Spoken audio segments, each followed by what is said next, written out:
ఈరోజు మన్ కీ బాత్ లో మాట్లాడుతూ ఆయన పాకిస్తాన్ చర్యలపైన మండిపడ్డారు. ఉగ్రదాడి బాధితులకి న్యాయం చేస్తామని చెప్పారు. ఘటనపైన ప్రతి భారతీయుడు రక్తం మరుగుతోందన్నారు ఆయన. ప్రతి భారతీయుడు దారుణాన్ని మర్చిపోలేకపోతున్నారని చెప్పి మోదీ గుర్తు చేశారు. కష్టకాలంలో భారత్ ఏకతాటిపై నిలిచిందన్నారు. కశ్మీర్ అభివృద్ధిని చూడలేకే ఈ దాడులు చేస్తున్నారంటూ ఆవేదనకు గురయ్యారు మోదీ. సో పాకిస్తాన్కి అంతకంత కూడా డెఫినెట్గా రుచి చూపించాల్సిన సమయం ఆసన్నమైంది. ఉగ్రదాడి ఘటనలో జరిగిన తర్వాత ఒక్కసారిగా భారత్ అంతా ఏకమైంది. మన వాళ్ళ తోడుగా ఉన్నాము. అక్కడ మృతుల కుటుంబాలకి ప్రగాఢ సానుభూతి తెలియజేస్తూ వారికి న్యాయం చేకూరుస్తామన్నారు. అంటే ఎలా న్యాయం జరుగుతుంది? ఆ ఉగ్రదాడిలో ఎవరైతే పాల్గొన్నారో ఇంకోసారి ఉగ్రవాదాన్ని అంటేనే, ఉగ్రవాదం పేరెత్తాలంటేనే, ఉగ్రవాదులు ఎవరన్నా నిజంగానే ఇటువంటి దాడికి పాల్పడాలి అంటేనే, భారత్ పేరు చెప్తేనే వారందరికీ ముచ్చెమటలు పట్టేటువంటి సిచ్యువేషన్ రాబోతోంది అనేటువంటి సంకేతాన్ని ఇచ్చారు. ఒకసారి మన్ కీ బాత్లో మోదీ ఏం మాట్లాడారో చూద్దాం. आज जब मैं आपसे मन की बात कर रहा हूं तो मन में गहरी पीड़ा है। 22 अप्रैल को पहलगाम में हुई आतंकी वारदात ने देश के हर नागरिक को दुख पहुंचाया है। पीड़ित परिवारों के प्रति हर भारतीय के मन में गहरी संवेदना है। भले वो किसी भी राज्य का हो, वो कोई भी भाषा बोलता हो, लेकिन वो उन लोगों के दर्द को महसूस कर रहा है जिन्होंने इस हमले में अपने परिजनों को खोया है। मुझे एहसास है हर भारतीय का खून आतंकी हमले की तस्वीरों को देखकर खौल रहा है। पहलगाम में हुआ ये हमला आतंक के सरपरस्तों की हताशा को दिखाता है, उनकी कायरता को दिखाता है। ऐसे समय में जब कश्मीर में शांति लौट रही थी, स्कूल कॉलेजों में एक वाइब्रेंसी थी, निर्माण कार्यों में अभूतपूर्व गति आई थी, लोकतंत्र मजबूत हो रहा था, पर्यटकों की संख्या में रिकॉर्ड बढ़ोतरी हो रही थी, लोगों की कमाई बढ़ रही थी, युवाओं के लिए नए अवसर तैयार हो रहे थे, देश के दुश्मनों को, जम्मू कश्मीर के दुश्मनों को ये रास नहीं आया। आतंकी और आतंक के आका चाहते हैं कश्मीर फिर से तबाह हो जाए और इसलिए इतनी बड़ी साजिश को अंजाम दिया। आतंकवाद के खिलाफ इस युद्ध में देश की एकता, 140 करोड़ भारतीयों की एकजुटता हमारी सबसे बड़ी ताकत है। यही एकता आतंकवाद के खिलाफ हमारी निर्णायक लड़ाई का आधार है। हमें देश के सामने आई इस चुनौती का सामना करने के लिए अपने संकल्पों को मजबूत करना है। हमें एक राष्ट्र के रूप में दृढ़ इच्छा शक्ति का प्रदर्शन करना है। आज दुनिया देख रही है, इस आतंकी हमले के बाद पूरा देश एक स्वर में बोल रहा है। साथियों, भारत के हम लोगों में जो आक्रोश है, वो आक्रोश पूरी दुनिया में है। इस आतंकी हमले के बाद लगातार दुनिया भर से संवेदनाएं आ रही हैं। मुझे भी ग्लोबल लीडर्स ने फोन किए हैं, पत्र लिखे हैं, संदेश भेजे हैं। इस जघन्य तरीके से किए गए आतंकी हमले की सबने कठोर निंदा की है। उन्होंने मृतकों के परिवारजनों के प्रति संवेदनाएं प्रकट की है। पूरा विश्व आतंकवाद के खिलाफ हमारी लड़ाई में 140 करोड़ भारतीयों के साथ खड़ा है। मैं पीड़ित परिवारों को फिर भरोसा देता हूं, उन्हें न्याय मिलेगा, न्याय मिलकर रहेगा। इस हमले के दोषियों और साजिश रचने वालों को कठोरतम जवाब दिया जाएगा। ఈ ఉగ్రవాద దాడిలో మరణించిన వారి కుటుంబాలకి డెఫినెట్గా న్యాయం జరుగుతుంది, న్యాయం దొరుకుతుంది, తప్పకుండా న్యాయం జరిగి తీరుతుంది. ఇవి మోడీ మాట్లాడిన మాటలు.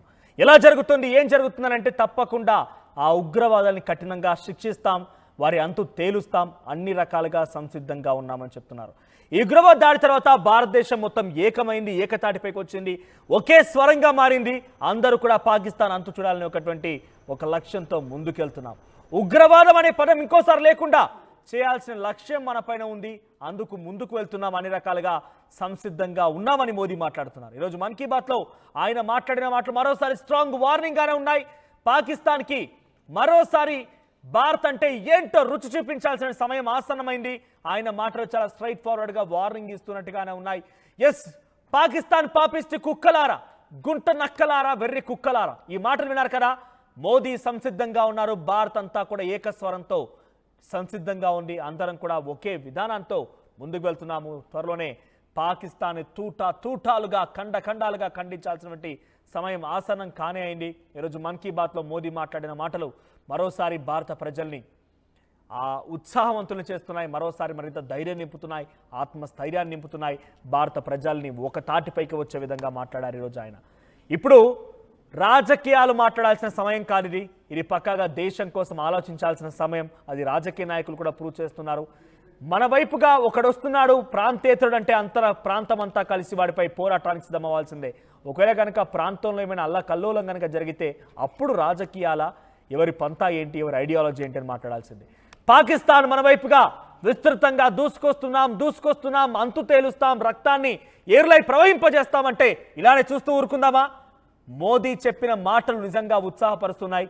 పాకిస్తాన్ సైన్యాన్ని అంతమొందించాల్సినటువంటి సమయం ఆసన్నమైంది. పాకిస్తాన్ మనల్ని ఏం చేయడం కాదు కదా, కనీసం వెంట్రుకు కూడా పీకవు ఈ పాకిస్తాన్ కుక్కలు అనేది చాలా క్లియర్గా ధైర్యాన్ని నింపే విధంగా ఉన్నాయి. పాకిస్తాన్ కుక్కలారా, పాకిస్తాన్ గుంట నక్కలారా, పాకిస్తాన్ దరిద్రులారా, దుర్మార్గులారా, ఈ పదాలు నేను వాడుతున్నానంటే బహుశా న్యూస్ రూమ్ నుంచి ఇవన్నీ మాట్లాడడం బహుశా మీకు ఇబ్బంది కలిగించవచ్చు. కానీ డెఫినెట్గా ఒక భారతీయ పౌరుడిగా ప్రతి ఒక్క రక్తం మరుగుతోంది.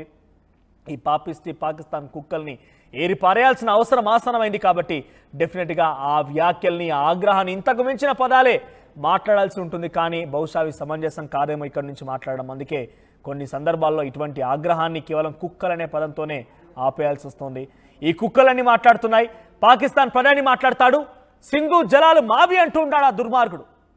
అక్కడ ప్రధాని అయినా మా విషయానికి వస్తే మా పైన ఎక్కువ పెట్టి మాట్లాడి ఎవడైనా కూడా ఇక్కడ మాకు దరిద్రుడు, దుర్మార్గుడు, పిచ్చుకోకే. పాకిస్తాన్ ప్రధాని షహబాజ్ షరీఫ్ ఏమంటున్నాడంటే సింధు జలాలు మావి. ఇక్కడ పాకిస్తాన్లో 24 కోట్ల మంది జనాభా ఆ సింధు నీళ్ళపై ఆధారపడి ఉన్నాయి. సో మేము చాలా స్ట్రాంగ్గా ఉన్నాం, డిఫెన్స్ చేస్తాం, విత్ ఫోర్స్ రెడీగా ఉన్నాం, అన్ని రకాలుగా సంసిద్ధంగా ఉన్నాం. ఆ నీళ్ళని కనుక ఆపేస్తే మా సత్తా ఏంటో చాటుతామంటున్నారు. వెంట్రుకు కూడా పీకలేవు అనే విషయాన్ని భారత్ మళ్ళీ చెప్తోంది. భారత ఆర్మీ అన్ని రకాల సంసిద్ధంగా ఉంది. మీరు ఒక బాంబు వేయాలనే ఆలోచన వచ్చిన మిసైళ్లతో సిద్ధంగా ఉన్నాం. పాకిస్తాన్ని ఖండాలుగా ఖండించడానికి భారత ఆర్మీ సిద్ధంగా ఉంది. ఇక మరొక దుష్టుడు ఏం మాట్లాడుతున్నాడు పాకిస్తాన్ ఉప ప్రధాని ఇషాక్ దార్ అంటే, అక్కడ ఉగ్రవాద చర్యకు పాల్పడే ఉగ్రవాదులని స్వతంత్ర సమరయోధులుగా పోలుస్తున్నాడు. ఈ స్వతంత్ర సమరయోధులను దాచిపెట్టుకొని జేబులో పెట్టుకొని మీ పాకిస్తాన్ వెళ్ళిపో. ఇంకోసారి ఇక్కడ విన్న కనుక పాకిస్తాన్ అనే పదాన్ని వినిపించినా, ఉగ్రవాదం అనే పదాన్ని వినిపించినా కూడా మీ అందరికీ చుక్కలు చూపించడం ఖాయం. ఇంకో రక్షణ మంత్రి ఆ దరిద్రుడు ఏం మాట్లాడుతున్నాడంటే, ఏకంగా పాకిస్తాన్ జలాలు మావి, మేమే అక్కడ ఉగ్రవాదాన్ని పెంచి పోషిస్తున్నాము, మేమే నిధులు సమకూరుస్తున్నాము, మేమే అన్ని రకాలుగా సంసిద్ధంగా ఉన్నాం, ఉగ్రవాదాన్ని తెరలేపేరే మేము అంటూ బహిరంగంగానే మాట్లాడుతున్నాడు ఈ దుర్మార్గుడు, దుష్టుడు. ఎస్, దానికి సంబంధించి ధీటుగా పాకిస్తాన్ త్వరలోనే సమాధానం చెప్పాల్సిన అవసరం ఉంది, సమాధానం చెప్పాలి కూడా. అందుకు తగ్గట్టుగా రుచి కూడా చూడాల్సిన సమయం అయితే ఆసన్నమైంది. మరోవైపుగా ఇట్లా చాలా మంది లష్కర్ తోయిబాకు సంబంధించి కొంత దుర్మార్గులు మాట్లాడుతున్నారు, బిలావల్ భుట్టో మాట్లాడుతున్నాడు. అంతా సింధు జలాల ఒప్పందాన్ని రద్దు చేసిన తర్వాత అందరికీ కూడా ఒక రకంగా బిగ్ షాక్ తగిలింది, నీటి బాంబు పేలింది. కాబట్టి దాని తాలూకా సమాధానం, దాని తాలూకా ప్రభావం ఇప్పుడు కనబడుతోంది. కాబట్టి వారంతా భయభ్రాంతులకు గురైపోయి మాట్లాడుతున్నారు. మన్ కీ బాత్లో మరోసారి మోదీ ఏం మాట్లాడారో చూద్దాం. ఎవరు కూడా ఆత్మస్థైర్యాన్ని, ఆత్మధైర్యాన్ని కోల్పోవద్దు, ధైర్యాన్ని నింపి ఉత్సాహాన్ని, ఉత్తేజాన్ని నింపేటువంటి మాటలు మోడీ మాట్లాడారు. సో ప్రాంతేతరుడు మనపైన దాడి చేయడం మొదలుపెట్టి డెఫినెట్గా అంతకు మించిన సమాధానం రావాల్సిందే. త్వరలో రాబోతుంది కూడా. మరికొన్ని గంటల రోజుల మనం మాత్రం ఆ సమాధానం చూడబోతున్నాం. పాకిస్తాన్ని ఖండాలుగా ఖండించాల్సిన సమయం ఆసన్నమైంది.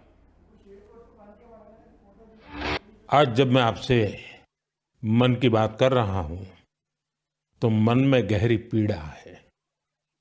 22 अप्रैल को पहलगाम में हुई आतंकी वारदात ने देश के हर नागरिक को दुख पहुंचाया है। पीड़ित परिवारों के प्रति हर भारतीय के मन में गहरी संवेदना है। भले वो किसी भी राज्य का हो, वो कोई भी भाषा बोलता हो, लेकिन वो उन लोगों के दर्द को महसूस कर रहा है जिन्होंने इस हमले में अपने परिजनों को खोया है। मुझे एहसास है हर भारतीय का खून आतंकी हमले की तस्वीरों को देखकर खौल रहा है। पहलगाम में हुआ ये हमला आतंक के सरपरस्तों की हताशा को दिखाता है, उनकी कायरता को दिखाता है। ऐसे समय में जब कश्मीर में शांति लौट रही थी, स्कूल कॉलेजों में एक वाइब्रेंसी थी, निर्माण कार्यों में अभूतपूर्व गति आई थी, लोकतंत्र मजबूत हो रहा था, पर्यटकों की संख्या में रिकॉर्ड बढ़ोतरी हो रही थी, लोगों की कमाई बढ़ रही थी, युवाओं के लिए नए अवसर तैयार हो रहे थे, देश के दुश्मनों को, जम्मू कश्मीर के दुश्मनों को ये रास नहीं आया। आतंकी और आतंक के आका चाहते हैं कश्मीर फिर से तबाह हो जाए और इसलिए इतनी बड़ी साजिश को अंजाम दिया। आतंकवाद के खिलाफ इस युद्ध में देश की एकता, 140 करोड़ भारतीयों की एकजुटता हमारी सबसे बड़ी ताकत है। यही एकता आतंकवाद के खिलाफ हमारी निर्णायक लड़ाई का आधार है। हमें देश के सामने आई इस चुनौती का सामना करने के लिए अपने संकल्पों को मजबूत करना है। हमें एक राष्ट्र के रूप में दृढ़ इच्छा शक्ति का प्रदर्शन करना है। आज दुनिया देख रही है, इस आतंकी हमले के बाद पूरा देश एक स्वर में बोल रहा है। साथियों, भारत के हम लोगों में जो आक्रोश है, वो आक्रोश पूरी दुनिया में है। इस आतंकी हमले के बाद लगातार दुनिया भर से संवेदनाएं आ रही हैं। मुझे भी ग्लोबल लीडर्स ने फोन किए हैं, पत्र लिखे हैं, संदेश भेजे हैं। इस जघन्य तरीके से किए गए आतंकी हमले की सबने कठोर निंदा की है। उन्होंने मृतकों के परिवारजनों के प्रति संवेदनाएं प्रकट की है। पूरा विश्व आतंकवाद के खिलाफ हमारी लड़ाई में 140 करोड़ भारतीयों के साथ खड़ा है। मैं पीड़ित परिवारों को फिर भरोसा देता हूं, उन्हें न्याय मिलेगा, न्याय मिलकर रहेगा। इस हमले के दोषियों और साजिश रचने वालों को कठोरतम जवाब दिया जाएगा।